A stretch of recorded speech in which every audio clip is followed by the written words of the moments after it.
Dentre todas as milhares ou milhões de séries de TV que existem por aí, sem dúvidas, Breaking Bad se mostra diferenciada. Não tem jeito, todo mundo na Terra já ouviu falar dessa obra ou pelo menos conhece algum meme sobre. Mas um detalhe que muita gente não sabe é que por uma decisão ruim, praticamente toda a história que se tornou tão memorável na cultura pop seria completamente diferente. Com Jesse Pinkman, um dos personagens mais amados e importantes para a trama, morrendo logo no começo da história. É absurdo pensar que por um momento não teríamos ele ao lado de Walter White fazendo parte do que é, para mim, a degradação perfeita de uma amizade tóxica.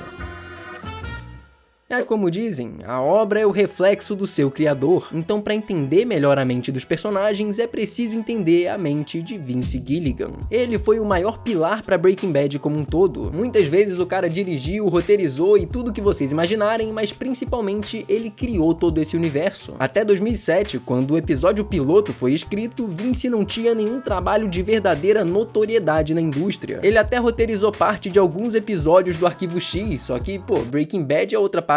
Quando se cria uma história do zero, é muito comum que algumas ideias não sejam tão concretas até o momento da produção em si. Por isso, nem mesmo Vince conseguiria imaginar o quão complexa a relação entre Walter e Jesse poderia se tornar, muito menos o quanto ela acrescentaria para a série como um todo. O que por muito tempo foi um boato, mas depois foi confirmado pelo criador, é que Jesse Pinkman morreria no final da primeira temporada. Mas por 2 motivos isso não aconteceu, ou talvez 3. No período de 2007 a 2008 tava rolando uma baita greve de roteiristas em Hollywood, algo parecido com o que a gente teve agora em 2023, só que até mais pesado. E por conta disso, a primeira temporada, que teria no planejamento inicial 9 episódios ao todo, acabou sendo encurtada para 7. Inclusive, é por isso que essa temporada é bem menor. Mas a morte de Jesse estava sendo planejada para acontecer justamente nesse 9º episódio, depois de uma série de acontecimentos que acabaram não sendo tão bem acrescentados por conta do tempo. E como um todo, essa é uma justificativa muito convincente, mas eu não acredito nela. Se Vince realmente achasse a morte do Jesse algo essencial na trama, nada tiraria a oportunidade dele matar o personagem na 2ª temporada. Então eu acredito que a parte logística pode sim ter afetado algumas decisões na série, mas essa em específico foi uma baita estratégia criativa. E agora sim, um dos motivos mais escancarados foi a química absurda entre o Aaron Paul e o Bryan Cranston, os atores por trás de Walter e Jesse. A decisão de permanecer com Jesse ao longo da série não surgiu de uma mesa de roteiristas ou algo do tipo. Foi uma ideia que se transformava à medida que Aaron aparecia em cena, porque esse cara é um ótimo ator e os personagens ficavam simplesmente incríveis juntos. E por último, o motivo que mais importa pro tema desse vídeo é que Vince compreendeu que tanto quanto ele, o público gostaria de consumir mais desse contraste entre Walter e Jesse. E quando o público gosta de algo, o roteirista tem uma arma em suas mãos, porque ali ele percebe onde tocar na ferida. No primeiro episódio, a gente conhece Walter White, um singelo professor de química que também faz bico num lava-jato para tirar um sustento a mais para sua família. A questão é que Walter se sente desvalorizado fora e até mesmo dentro do seu ciclo familiar. A esposa não leva ele muito a sério, o filho claramente se inspira mais no tio do que no próprio pai, esse tipo de coisa. Pouco depois, a gente também conhece Jesse Pinkman, um jovem adulto merdeiro que segue a vida num estilo bem mais desleixado e despreocupado, mas que também se mostra um cara malandro.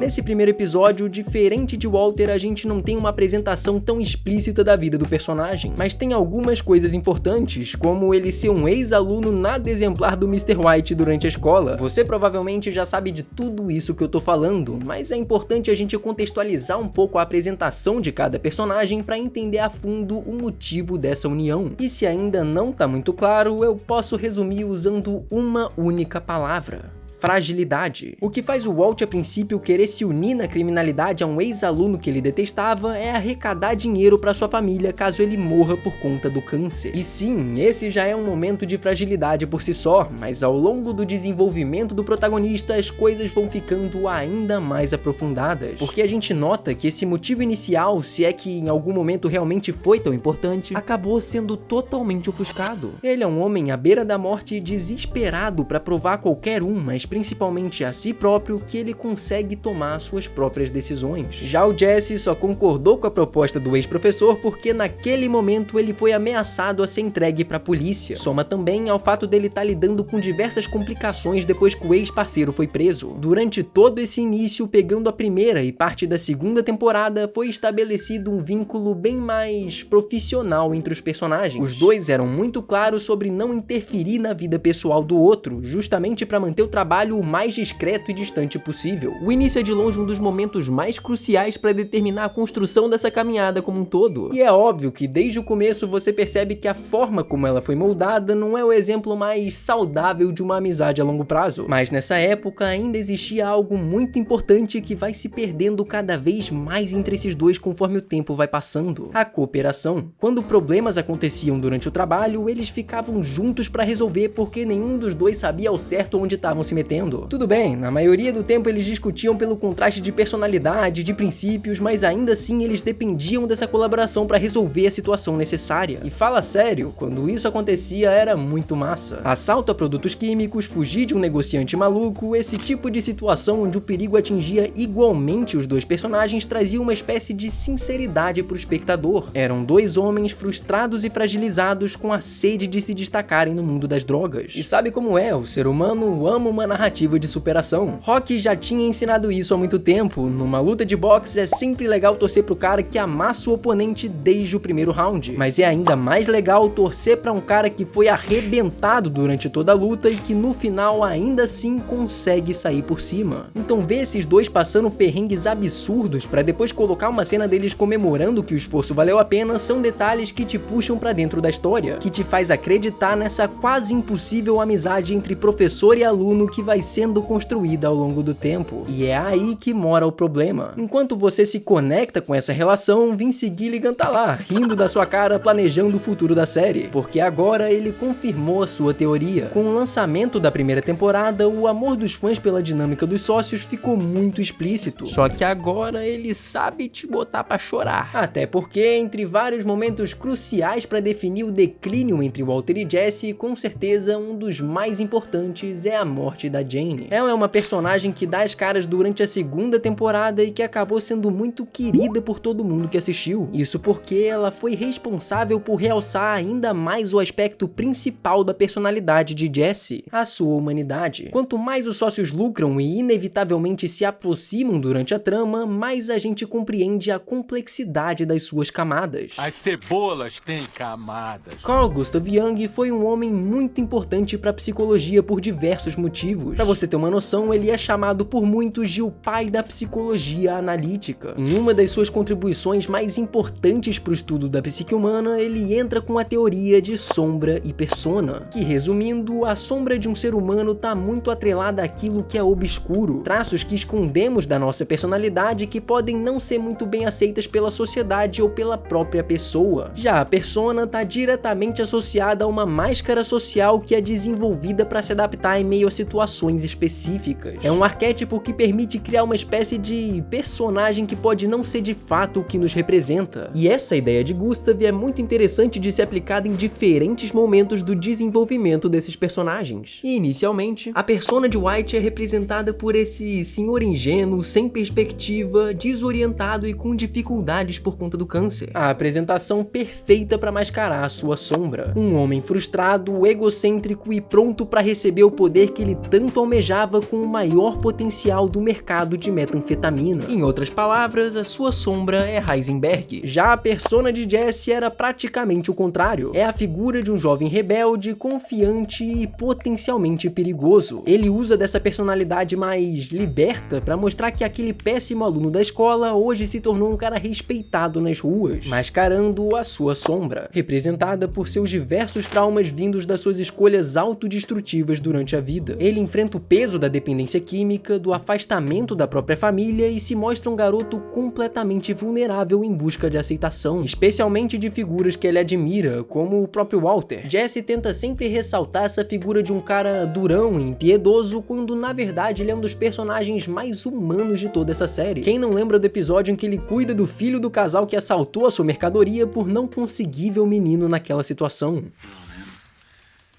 You hungry?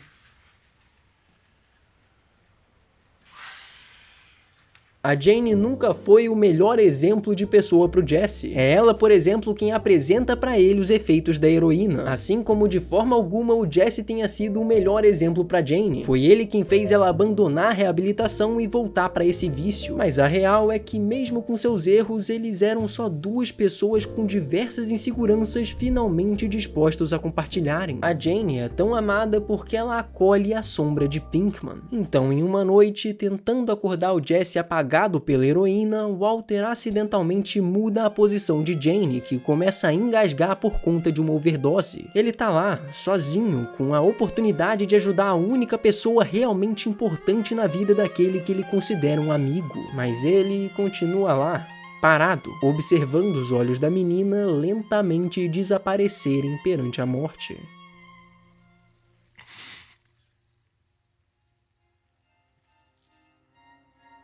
No ápice da ingenuidade, você até pode acreditar que o Walt só deixou as coisas rolarem para incentivar o parceiro a se livrar do mundo das drogas. É tipo acreditar em Papai Noel. Porque a realidade se baseia unicamente na busca excessiva por controle. A dupla dinâmica que se une para sobreviver contra o perigo externo morre nesse episódio, porque agora o perigo vive entre os dois. Acompanhando a série desde o começo, não é difícil notar o ego de Walter quando o quesito é liderança. A todo momento ele se coloca em um papel de professor experiente que é trazido desde a época da escola, quando ali sim ele era uma autoridade. Walter é um cara extremamente habilidoso, ele realmente consegue produzir algo que o mundo luta para conseguir. Mas a que custo? A sua frustração nunca veio só pelo dinheiro, ele quer o reconhecimento, ele quer alguém que o enxergue como superior, não se limitando à metanfetamina. E Jesse, sendo essa figura indecisa, dependente, lentamente compra a ideia sem perceber a manipulação por trás desses atos. Por isso, quando Jane convence Jesse a abandonar a cidade para recomeçar a vida e ameaça Walter caso ele se oponha, o seu controle se sente agredido. Ele percebe que com ela, Jesse vai se soltando das armadilhas que ele vem criando ao longo do tempo, até aquela noite quando uma oportunidade de resolver apareceu. Além desse episódio revelar de vez o potencial destrutivo de Walter White nessa dependência por domínio, ele é responsável por iniciar uma constante mudança na psicologia dos personagens. O evento traumatizou Jesse de formas inimagináveis. A culpa pela má influência para a garota faz com que ele entre em uma gigante espiral autodestrutiva. E quem vai consolar o garoto, oferecendo ajuda para que ele apenas tente melhorar, é justamente o Walter White. Jesse depende de Walter para se sentir seguro, como um pai que ele ainda tem a chance de orgulhar. E Walter depende de Jesse para alimentar o seu domínio, a sua grandiosidade que nunca foi valorizada pelo filho. Cada vez mais essa amizade que parecia estar sendo construída vai se tornando uma união quase parasitária entre um narcisista e a sua vítima indefesa. A partir da confiança gerada por essa e outras ocasiões, Walter se sente cada vez mais confortável para deixar Heisenberg florescer, assim como Jesse, que a esse ponto não consegue mais esconder os seus traumas e fragilidades tão facilmente. Você percebe que se inicia uma inversão dos papéis na mentalidade quanto mais eles se aproximam, uma sobreposição da persona pela sombra. Então é isso, o Walt é só um maníaco e não existe nenhum carinho envolvido nessa relação. Não exatamente. Como assim? Tô entendendo nada. Dentro da terceira temporada existe um famoso episódio que é conhecido praticamente como um meme pela comunidade. A mosca pode bater no peito e falar que tem a pior nota no IMDb entre todos os mais de 60 episódios. Muita gente não curte porque ele parece meio que um filler no meio de uma temporada tão movimentada. Tem o Gus metendo louco pra tudo quanto é lado, aí chega do nada uma pedrada sobre Walter e Jesse procurando uma mosca o episódio inteiro. Mas quando se analisa a relação entre os personagens como foco dessa maluquice, eu acredito que esse seja um dos episódios mais bonitos de toda a série. Vários simbolismos e diálogos profundos passam por aqui, mas o importante é quando Walt fala sobre a Jane. I'm sorry. Sorry for what? Being a lunatic? I'm sorry about Jane. Ele só vai assumir o que aconteceu de verdade lá pro final da série, mas só essa mini confissão pro espectador já tem muita coisa a dizer. A sutileza por trás desse roteiro reflete muito bem a dualidade de Walter. Por um lado, ele já abraçou a sua identidade como Heisenberg, um homem disposto a tudo para alcançar seus objetivos. Por outro, a culpa pelo impacto na vida do Jesse mostra que enterrado nessa frieza ainda existe um pequeno fragmento de humanidade lutando lutando para sobreviver. Eu podia ficar horas aqui falando sobre vários momentos que reforçam muito bem os pontos que a gente viu, mas seria mais do mesmo. É tudo baseado em mentiras, manipulações e eu acho que vocês já entenderam. Uma vez eu li um comentário aqui no YouTube sobre como os pequenos momentos em que a dupla parece viver uma amizade verdadeira no meio de tanto caos acontecendo são gostosos de apreciar. E eu confesso que isso me deixou um tanto pensativo sobre o assunto. A gente acompanha o Walter fazendo o Jesse de refém para os seus próprios interesses, sempre sofrendo as consequências que o Walt deveria sofrer. E mesmo assim, quando eles parecem reatar a amizade, a gente fica feliz? Era pra gente ficar puto, pô, todo mundo quer o bem do Jesse. Mas eu continuei assistindo os episódios com essa dúvida na cabeça. E acredito que a resposta só se esclarece no último episódio da série. Walter volta pra Albuquerque depois de ter perdido a família, o parceiro e sabendo que o câncer logo o mataria, quando surpreendentemente ele se depara com Jesse, anos depois sendo tratado como escravo por consequências de atitudes que ele mesmo permitiu. Walter a princípio visitou os sequestradores para se vingar pelo cunhado, com o plano de matar todo mundo enquanto se mantém seguro, mas ao ver Jesse naquela situação, ele se atira no chão junto do parceiro para o proteger do próprio plano. Nesse processo, Heisenberg acaba levando um tiro. Os dois se levantam, Walter joga uma arma pro Jesse pedindo para que o mate. Ele acabou de tomar um tiro, em pouco tempo ele morreria de qualquer forma, então essa atitude seria mais como um meio para se redimir. Nesse momento, o Pinkman tem todos os motivos do mundo para matar esse diabo de uma vez por todas, mas ele pega a arma, coloca no chão e diz: Do it yourself. se matasse assim como gostaria, Jesse estaria suprindo novamente mais um desejo de White, mas isso não acontece. Eles se olham uma última vez, Jesse pega um carro e dirige rumo ao desconhecido, finalmente livre das correntes de Walter White. O criador já declarou em entrevistas que não considera esse um final perfeito, mas um final que entregava justiça à história. Uma parada seca, diferente de outros finais de séries que optam por uma ambiguidade sobre a morte de um protagonista ou esse tipo de coisa. E mesmo que futuramente fosse lançado El Camino, um filme spin-off seguindo o futuro de Jesse, pra mim esse encerramento completou a minha experiência perfeitamente. E somente quando eu absorvi as informações desse último capítulo, finalmente eu senti que tinha interpretado a dúvida que ecoava na minha mente. A realidade é que assim como Jesse Pinkman, nós fomos manipulados. Manipulados a acreditar que em algum momento a parceria que foi construída inicialmente poderia retornar. Entre eventos de tragédia na parceria, sabiamente eram criadas situações que acendiam uma chama de confiança para quem estivesse assistindo, só para mais uma vez rolar alguma merda e você voltar para o seu estágio depressivo. Mas quando esse final acontece, assim como Jesse, você se sente livre. A retribuição dos 62 episódios de esperança acontece quando finalmente o ciclo de recomeço se quebra, deixando para trás somente um legado sofrido, mas também icônico, de uma das melhores construções já vistas na história. Muito obrigado por assistir esse vídeo, cara. Por favor, deixa o seu like aí, galera da TV. Eu tô vendo que vocês não estão deixando like no vídeo. Por favor, deixa o seu like, vai, não custa nada e me ajuda pra caramba. Também se inscreve nesse canal e assiste esse vídeo aqui que eu falo um pouco sobre a construção de personagem do Michael Corleone, uma parada parecida com o que eu fiz nesse vídeo. E esses aqui que estão passando aqui em cima são os maravilhosos membros desse canal que decidiram apoiar financeiramente esse projeto maravilhoso. Se você quiser, você pode ser uma dessas pessoas e eu ia ficar completamente agradecido. Além do mais é isso, um beijão pra vocês.